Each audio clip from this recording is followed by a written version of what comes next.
10 kisah sahabat Nabi yang dijamin masuk surga. Kisah sahabat Nabi Muhammad perlu Anda ketahui, sebab berbagai amalan para sahabat ini bisa menjadi teladan. Berkat amalan istimewa, para sahabat Nabi ini juga mendapat jaminan masuk surga. Perkembangan Islam sampai saat ini berkat dedikasi Nabi Muhammad SAW dalam berdakwah. Disertai dengan berkembangnya ilmu pengetahuan baik sejarah, akidah dan tafsir. Tentunya semua itu tidak terlepas dari peran sahabat yang senantiasa memberikan dukungan terhadap perjuangan Islam yang hingga kini diterima oleh masyarakat. Dalam menjalankan dakwahnya, Nabi Muhammad SAW ditemani oleh sahabat-sahabat Nabi yang senantiasa menemani Rasulullah SAW.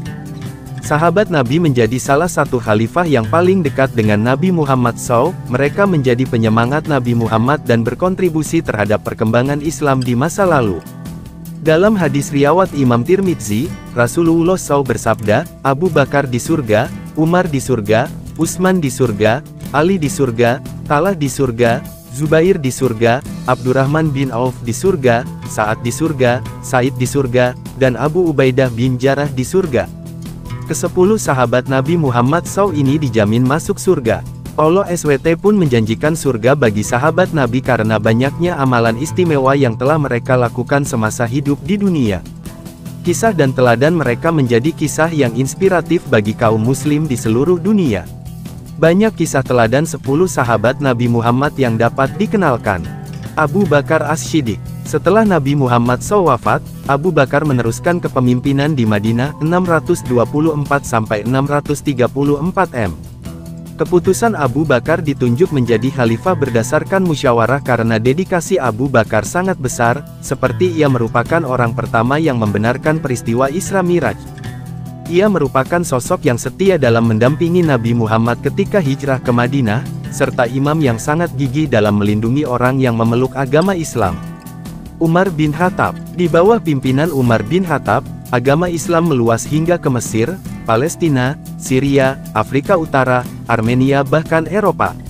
Memiliki gelar Al-Furuq yang berarti pembeda antara benar dan salah. Utsman bin Affan. Kepemimpinan Umar bin Khattab kemudian digantikan oleh Utsman bin Affan.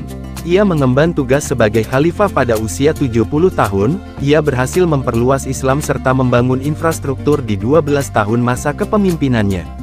Sayangnya, seorang penyusup dari Bani Sadus melukai Utsman bin Affan hingga tewas. Ali bin Abi Thalib. Pengangkatan Ali bin Abi Thalib untuk menggantikan pemerintahan yang dipimpin oleh Utsman bin Affan mendapatkan perlawanan dan pertentangan. Peperangan di masa kekuasaan Ali menjadi tanda berakhirnya kepemimpinan serta sebutan Khulafaur Rasyidin pada sejarah perkembangan Islam. Talha bin Ubaidillah. Talha sangat meyakini janji Allah dan Rasulullah, ia rela berkorban melindungi Nabi Muhammad dari serangan panah menggunakan tangannya hingga luka pada suatu perang. Dalam perang Uhud, Talha menjadi orang terbaik menurut Rasul di antara sahabat lainnya. Zubair bin Awam. Ia merupakan 7 orang pertama yang sangat meyakini ajaran Islam, bahkan sampai ikut berhijrah ke Habasyi atau Ethiopia lalu kembali ke Madinah. Perjuangan Zubair pertama kali masuk Islam tidak mudah, ia sempat disiksa oleh pamannya yaitu Naufal Huwailid. Abdurrahman bin Auf. Abdurrahman bin Auf menjadi bagian orang yang meyakini adanya agama Islam setelah Abu Bakar, dan bergabung dalam kelompok pengikut Nabi Muhammad. Sifat tawadu yang dimiliki Abdurrahman dipercaya untuk masuk ke dalam bagian sahabat Nabi untuk masuk surga. Tawadu adalah sifat rendah hati. Sa'ad bin Abi Waqqas merupakan paman Nabi Muhammad dari keturunan sang ibu, dikenal sebagai pemuda cerdas serta kaya raya. Sempat mendapatkan ancaman akan dibunuh jika tidak kembali ke agama sebelumnya, Sa'ad tetap meyakini untuk memeluk agama Islam. Said bin Zaid berasal dari golongan muhajirin yang sebelumnya menyembah berhala. Ia mulai menjadi seorang muslim setelah agama Islam untuk pertama kalinya masuk ke Mekah. Abu Ubaidah bin Al-Jarrah. Abu Ubaidah sempat menjadi calon khalifah untuk menggantikan Nabi Muhammad beserta Abu Bakar dan Umar bin Khattab. Namun, Abu Bakar yang terpilih sebagai penerus Nabi Muhammad, Abu Ubaidah dapat titah sebagai panglima perang kaum muslim untuk melawan.